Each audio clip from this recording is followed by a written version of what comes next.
Cancer को सबसे घातक रोगों की में सूची सबसे पहले गिना जाता है। दुनिया में हर छठी मौत कैंसर के कारण होती है।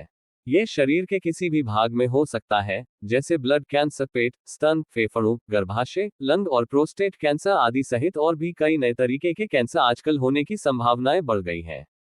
लेकिन इससे भी ज्यादा चिंता का विषय यह है कि लोगों को इसके बारे में जानकारी नहीं है। कैंसर से मृत्यु का खतरा इसलिए अधिक है क्योंकि अधिकतर लोगों में रोग का पता ही तब चल पाता है जब ये बीमारी आखिरी के चरणों में पहुंच जाती है। अगर समय रहते इसके लक्षणों की पहचान कर ली जाए तो इसके जोखिमों से काफी हद तक बचाव किया जा सकता है। वैश्विक स्तर पर बढ़ते कैंसर के जोखिमों को लेकर लोगों को जागरूक करने के उद्देश्य से हर साल 4 फरवरी को विश्व कैंसर दिवस मनाया जाता है। विश्व कैंसर दिवस के इस साल का थीम है क्लोज द केयर गैप है, जो दुनिया भर में मौजूद कैंसर देखभाल में व्याप्त असमानताओं पर प्रकाश डालता है।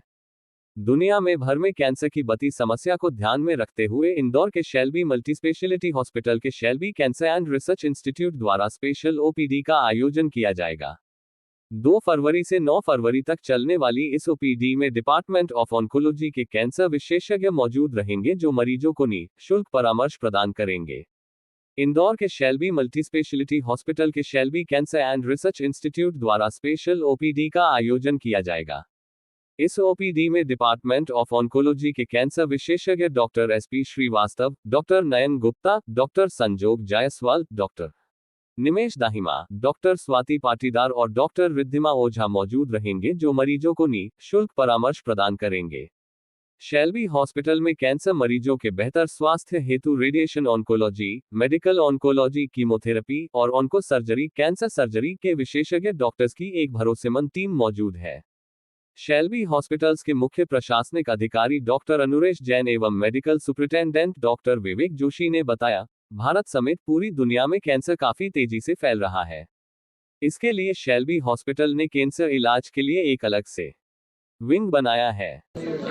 देखिए, कैंसर के बारे में अगर हम कुछ डिस्कशन सबसे पहले करें तो सबसे पहले हमको ये ध्यान रखना है कि कैंसर किस कारणों से हो रहा है, उन कारणों पे ध्यान देने की ज़रूरत है। जैसे कि मैंने आपको बताया कि तंबाकू का सेवन, शराब का सेवन या लाइफस्टाइल में जो बदलाव हुए हैं, अच्छे से स्लीप ना होना, आपका फूड की क्वालिटी अच्छी ना होना, इन पे हमको ध्यान देने की ज़रूरत है। इसके बाद सबसे पहले अगर कभी आपको कैंसर के कोई लक्षण, जो कि हम सामान्य तौर से कहते हैं कि 3 हफ्ते से ज़्यादा अगर कोई समस्या बनी हुई है और ठीक नहीं हो रही है, तो उसके लिए हमेशा एक दिमाग में शक डालना चाहिए कि ये कैंसर के कारण तो नहीं है। अगर ऐसा है तो तुरंत कैंसर स्पेशलिस्ट से मिलना है आपको, जनरल रूटीन फिजिशियन से नहीं मिलना, चाहे आप मेडिकल ऑन्कोलॉजिस्ट से मिलें, सर्जिकल ऑन्कोलॉजिस्ट से मिलें या रेडिएशन ऑन्कोलॉजिस्ट से मिलें। उसके बाद में जैसा कि वो आगे कहते हैं कि बायोप्सी करानी है, जो कि हमारी सोसाइटी में बहुत बड़ी भ्रांति है कि बायोप्सी कराने के नाम से आधे लोग बैठ जाते हैं घर, और जब बीमारी बढ़ जाती है तब वो हमारे पास आते हैं कि सर अब आप हमारा इलाज चालू करिए। तो सबसे पहले बायोप्सी करना चाहिए। बायोप्सी से हमको पता पड़ेगा कि वो कैंसर किस तरीके का है। फिर उसके हिसाब से हम उसकी स्टेज करने के लिए सीटी या एमआरआई या पेट सीटी स्कैन करेंगे। फिर स्टेज के हिसाब से हम उसका ट्रीटमेंट निर्धारित करेंगे।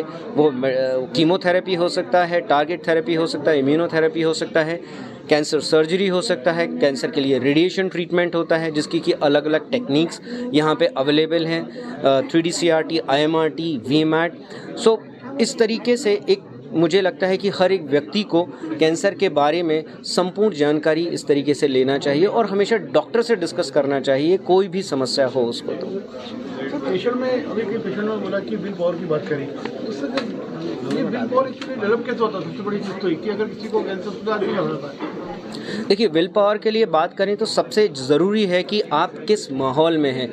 अगर हम कैंसर ट्रीटमेंट या कैंसर के बारे में बात करें तो उसमें केवल मरीज़ इन्वॉल्व नहीं होता, उसका घर, उसके फ्रेंड्स, उसकी सोसाइटी, उसके बच्चे, सब लोग इन्वॉल्व होते हैं। तो एक तरीके से कैंसर में विल पावर तभी बढ़ सकती है जब हम एक फैमिली की तरह रह के उसको समझें और उसको ट्रीट करें। अब इस फैमिली में मरीज़ का इलाज करने वाले डॉक्टर, हॉस्पिटल का स्टाफ, हॉस्पिटल का मैनेजमेंट और मरीज़ के केयर गिवर, जो घर में उसकी वाइफ है या बच्चे हैं या पेरेंट्स हैं, इन सबको मिल के खुले मन से सपोर्ट करते हुए ट्रीटमेंट करना होता है। इस तरीके से विल पावर बढ़ती है और पॉजिटिव बातें हमेशा करनी होती है। हमारी सोसाइटी में लोग हमेशा नेगेटिव बातें लेके आते हैं कि मेरे पड़ोस में एक बीमार हुआ, कैंसर हुआ और वो मर गया। ये सब बातें ना करते हुए हमको आज जैसे हम कैंसर सर्वाइवर की बातें कर रहे हैं, जो जी रहे हैं अपना जीवन लाइवली, उनके बारे में बात करनी चाहिए। इससे उनकी विल पावर डेवलप होती है, पॉजिटिव एटीट्यूड होता है। और एक मैंने जो बुक पढ़ी थी उसमें ये लिखा हुआ है कि अगर आप दिन में एक पॉजिटिव चीज़ को अगर आप दोहराते हैं, 10 बार दोहराते हैं, तो वो आपकी साइकोलॉजी पे, आपकी इम्यूनिटी पे काम करती है और आपकी लाइफ में पॉजिटिव होता है। तो हमेशा उनसे पॉजिटिव डिस्कशन करें, जिससे कि वो आगे अच्छी विल पावर के साथ और इम्यूनिटी के साथ अपना ट्रीटमेंट कंप्लीट कर पाएँ। सर आपका नाम हो? मैं डॉक्टर SP श्रीवास्तव हूँ। यहाँ पे मैं सीनियर मेडिकल ऑन्कोलॉजिस्ट हूँ शेल्बी हॉस्पिटल में। सेंटर जिसे हम बोलते हैं, एक छत के नीचे ही तीनों मोडेलिटीज़ कैंसर की हम कवर कर रहे हैं। अलॉन्ग विद दिस हमने अभी MDT भी चालू कर दिया, जिसमें सारे पेशेंट्स का तीनों स्पेशलिटी में बराबर से तीनों स्पेशलिटी के डॉक्टर्स एक साथ उनको देख सकते हैं। इसीलिए ये जो पूरा का पूरा विंग हमने सेपरेट ऑन्कोलॉजी का बनाया है कि कोई भी नया पेशेंट आता है जिसमें आपको कन्फ्यूजन है या जिसमें पेशेंट को सेकंड ओपिनियन लेना है, तो हमारे सारे डॉक्टर्स एक साथ अवेलेबल रहेंगे and they can do the multi speciality clinic यहाँ पे रन कर सकते हैं, मल्टी डिसिप्लिनरी क्लिनिक यहाँ पे रन कर सकते हैं। सर जो डॉक्टर्स हैं वो जो भी पूरे विंग को देखेंगे, वो इंदौर से एक्सपर्टाइज है या बाहर से हम लोगों ने कुछ? हमारे सारे डॉक्टर्स बेस्ड इंदौर में हैं। हमारे पास शेल्बी अहमदाबाद से भी डॉक्टर्स आते हैं, देन बॉम्बे से भी डॉक्टर्स आते हैं, डिपेंडिंग ऑन पेशेंट की ज़रूरत। But when it comes to our doctor strength, I think we've got the best of the onco specialist in the town. तो इस शहर के सारे कैंसर के सबसे अच्छे डॉक्टर्स शेल्बी के पास हैं and I can boost on it. Sir एक सवाल इकोनॉमी का होता है, शेल्बी कितना इजीली अवेलेबल है? तो सर मैं जैसे बताया कि अराउंड 40% जो पेशेंट्स हमारे हैं उनको हम किसी ना किसी तरह की मदद कहीं ना कहीं से कराते ही हैं। हमारे पास स्कीम्स नहीं है, उसके बाद भी हम CM रिलीफ फंड हो जाता है, फिर दूसरे बहुत सारे संस्थाएं हैं जो मदद करती हैं, उनके थ्रू कराते हैं। देन छोटे बच्चों के लिए हमारा एक पब्लिक फंडिंग जिसे बोलते हैं, कीटो वगैरह, उनके थ्रू भी हम करते हैं।